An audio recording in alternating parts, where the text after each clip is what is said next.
जबरदस्त ते आलो पण कळालं नाही.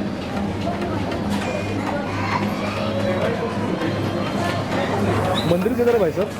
भाई साहब मंदिर किधर है? मंदिर ऐसा है क्या? अच्छा है.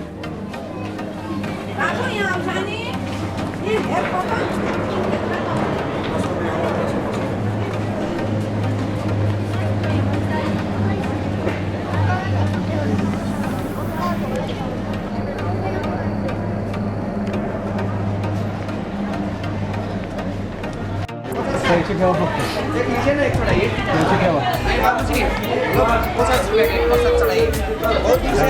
Thank you thank you very much.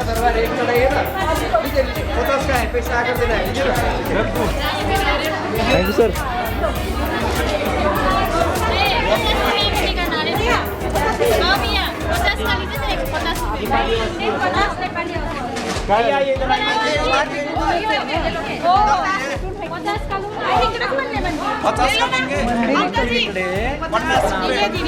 घेऊन गेलो.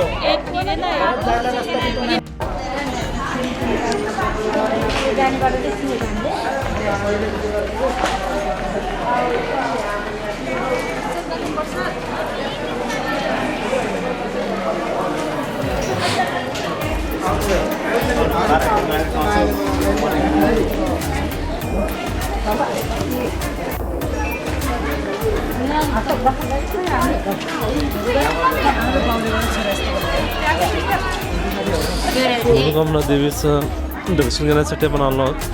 तर खूप असा जबरदस्त टाक होता. मसाला टी, अदरक वाली टी, आते आते मिल रखा बहुत बढ़िया वाला खिलाते हैं. चाय बहुत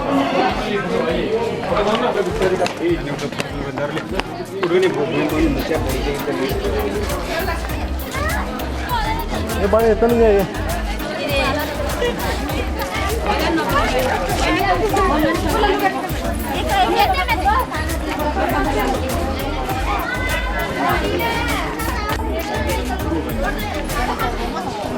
भाई आप लोग पूजा करके खाना नाश्ता बढ़िया मिलेगा. मैं वाली तक आ रही है. खाना नाश्ता मिलेगा आप लोग को पूजा के बाद. विचारले मी तिथं.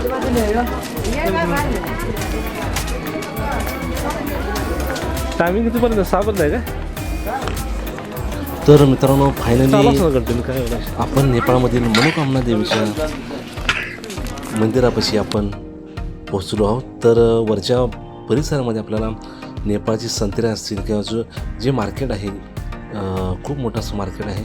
या ठिकाणी वेगवेगळ्या कलाकुसर असणारे, नेपाळ संस्कृतीचे शिल्पकौशल्य असणारे भरपूर अशा वस्तू मंदिरातील हे समोरचे जे दिसतं हे 17व्या शतकातील हे मंदिर आपण पाहत आहोत. तर हे मंदिर 2 मजली असून नेपाळी पॅगोडा शैलीमध्ये हे बांधलेलं मंदिर आपल्याला पाहायला मिळतं. तर मंदिराच्या पाठीमागच्या बाजूला सुद्धा भव्य असं दिव्य रूप आपण पाहणार आहोत. तर नेपाळमध्ये मनोकामना देवीचे मंदिर हे अत्यंत प्रसिद्ध आणि इच्छापूर्ती शक्तिपीठ मानले जाते.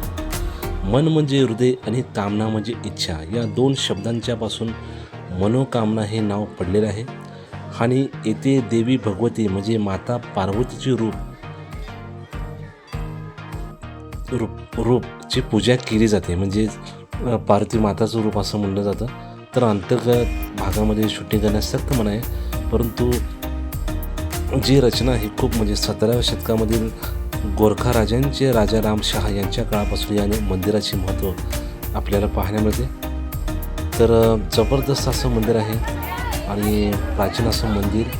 तर नेपाळच्या गोरखा जिल्ह्यातील एका टेकडीवर म्हणजे समुद्री सपाटीपासून 1303 मीटर म्हणजेच 42,072 फूट इतक्या उंचीवर असणारं हे प्राचीन असं मंदिर.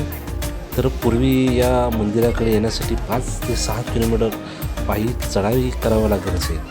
परंतु आता भाविकांच्यासाठी जे चेरेस इथून थेट मंदिराजवळ जाणारी केबल कारची अशी अत्याधुनिक सुविधा उपलब्ध झालेली आहे. जिथून आपण वरच्या भागामध्ये आपण प्रवेश करा. हे पहा मंदिराच्या बाहेरील बाजूला असणारी भव्य दिव्य अशी शिल्पकृती अगदी म्हणजे संपूर्ण जी रचना ही लाकडामध्ये आहे आणि जबरदस्त अशा नेपाळी शैलीमध्ये बांधण्यात आलेलं हे मंदिर खूप जबरदस्त असं मंदिर आहे.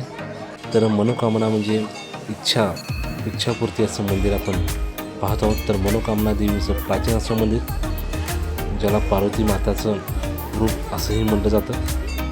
आणि आजूबाजूला आपल्याला भरपूर अशा देवदेवतांचे मंदिर आपल्याला पाहायला मिळतात.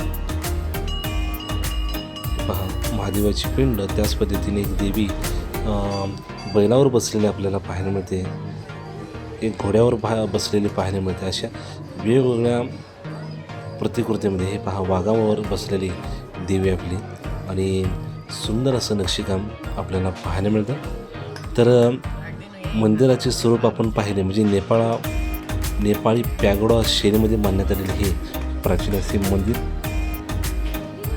हे काही थोडासा शिलालेखसुद्धा आपल्याला म्हणजे माहितीपट त्या परिसरामध्ये आपल्याला पाहायला मिळतो. तर सुंदर असा प्रवास झाला. फक्त अंतर्गत भागामध्ये आपल्याला जे काही नियम आहेत नियमाप्रमाणे आपल्याला शूटिंग घेता आलं नाही, कारण शूटिंग घेण्यास सक्त मना आहे. हे पहा, पाठीमागच्या बाजूला आपल्याला असं म्हणलं जाते की मंदिराच्या आवारातून अन्नपूर्णा आणि मनासलू यासारख्या भव्य हिमालयाची विहंगम दृश्य दिसते. परंतु दाट धुकं असल्यामुळे आपल्याला ते काही दिसलं नाही. तर हिमालयाच्या पर्वतांमध्ये असणारं जबरदस्त असं मंदिर हे पहा, किती भव्य आणि जबरदस्त असं झाड आहे. आणि पुन्हा आम्ही निघालो परतीच्या मार्गावर, कारण वेळेचे बंधन असल्यामुळे वेळेत पोचणं महत्त्वाचं आहे. परंतु नाहीतर मग दुसऱ्या दिवशीच आपल्याला खाली यावं लागेल. आणि जाता जाता वेगवेगळे स्टॉल आपण पाहत जाणार आहोत. तर चला मित्रांनो, व्हिडिओ कसा वाटला याबद्दल नक्कीच कळवा. मला कळत नाही, बघूया पुढे जायचं. काय व्हायचं काय होय.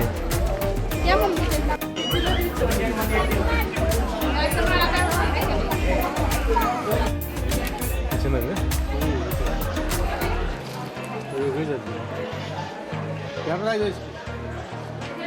मॅडम जी इंडियन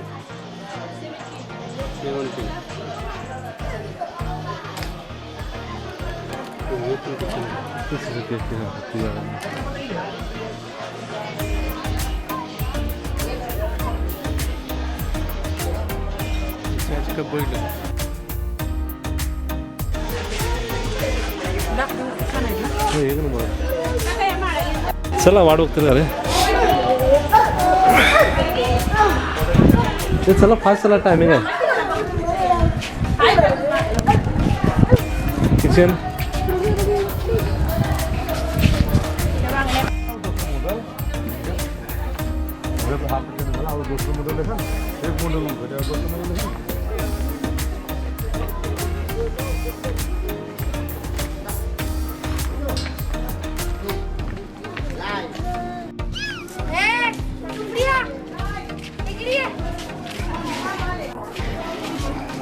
घेतला का?